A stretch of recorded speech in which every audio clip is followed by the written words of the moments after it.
Tahriyatimizga Kogon tumani Niyoz Hoji Mefeye Kurjan qishlog'ida istiqomat qiluvchi aholi va tashabbuskor tomonidan murojaat kelib tushdi.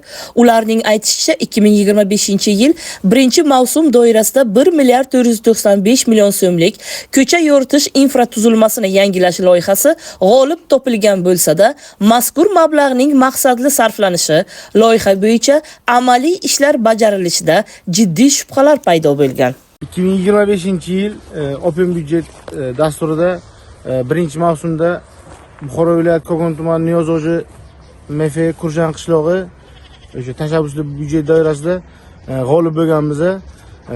Bu tashabbusli byudjetdan asosiy maqsadimiz qishloq o'sha infratuzilmasi, elektrlashtirish toklarini yaxshilash, tungi chiroqlar o'rnatish, transformatorlar almashish va sip kabellarga o'zgartirish edi maqsadimiz. Mana men bugungi kunga obodonni boshlig'i bilan gaplashganimga ular ish tugaganini ma'lum qildi bizga.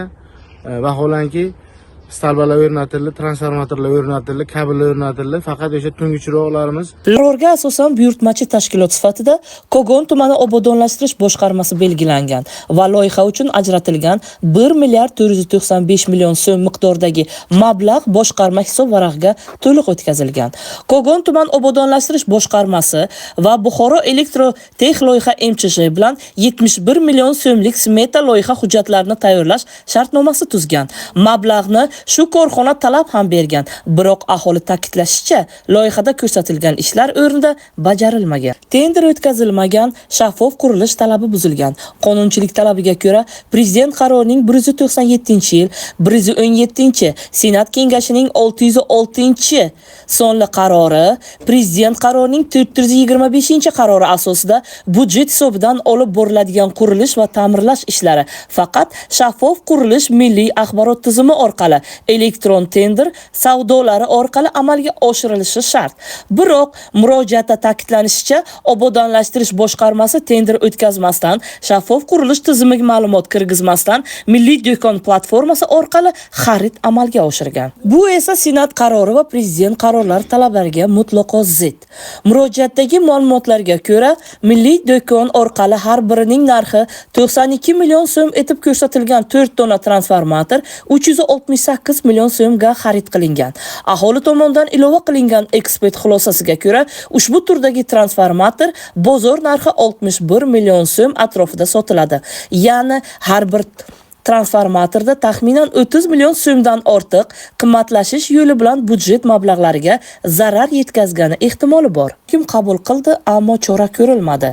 Kurjan qishlog'i aholisi ta'kidlashicha, tashabbuskor fuqaro Kogon tumani hokimi Akazakov qabullariga kirgan bo'lsa-da, masala bo'yicha hech qanday amaliy chora ko'rilmagan. Murojaatlar javobsiz qolmoqda. Aholi qonun buzishlar o'rganilishi, mansabdorlarning javobgarligi masalasi bo'yicha yuqori tashkilotlarga murojaat qilishga majbur bo'layotganini aytayotir. Aholi va tashabbuskor mantiqiy savolni qo'ymoqda.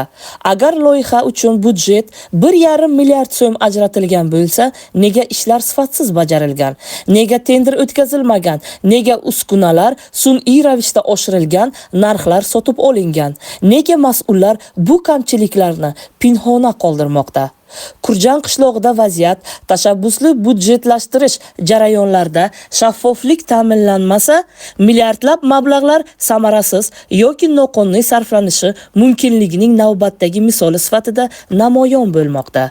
Tahriyat mazkur vaziyat yuzasidan tuman va viloyat mutasaddilarining rasmiy munosabatini o'rganishni davom. 20-yildagi Open byudjet dasturida 1,5 milliard so'm pul mablag'larini yutib oldik. Shundan bizning taxminiy hisob kitobimiz transformator, o'sha kabellar, tungi chiroqlarga yetish kerak edi. O'sha hozir biz so'raganimizga tungi chiroqlar yetmayapti dedi bular. Nima uchun deb so'raganimizga pullar mablag' yetmadi dedi. Vaholanki mana 60 million so'mlik transformatorlar 90 million so'mga o'rnatilgandan keyin u yetmasligi aniq edi. Mana kabellarni ham aholini ko'rdingizlar, ko'rsatdik. Jilyasi bor, simi bor. 1, 2, 3, 4, 5, 6, 7. 7 jilyadan ham ana shunisi stal. Bu tok o'tkazuvchi hisoblanmaydi. Hisoblangan taqdirda ham. Xo'sh, mana bu yerga hozir men sizga yozuv joyini ko'rsataman. 010435 degan 0161 bu metri bu. Mana 435 degani bu nimasi bu? O'sha schenasi o'sha o'tkazuvchanligi. Shuni hozir biza o'lchab, qani shu 35 mi, 35 emasmi? Shuni ko'rmoqchi biza. Mana shtangel sirkul mana 0 ga turibdi. Buni o'lchanish tartibi mana shunday bo'ladi apa. Ana bu 0 dan keyin oling, ana sherini oling. Qarang. 0,20 mm, 0,2 mm chiqibdi. Bu aytganday 0,22 emas, 0,2 mm chiqibdi. Millimetrda endi bu. 2 mm короче. 2 mm degani. 2 mmlik kabelni o'sha yuzasini topishimiz uchun pi r kvadrat bo'ladi yuzasi.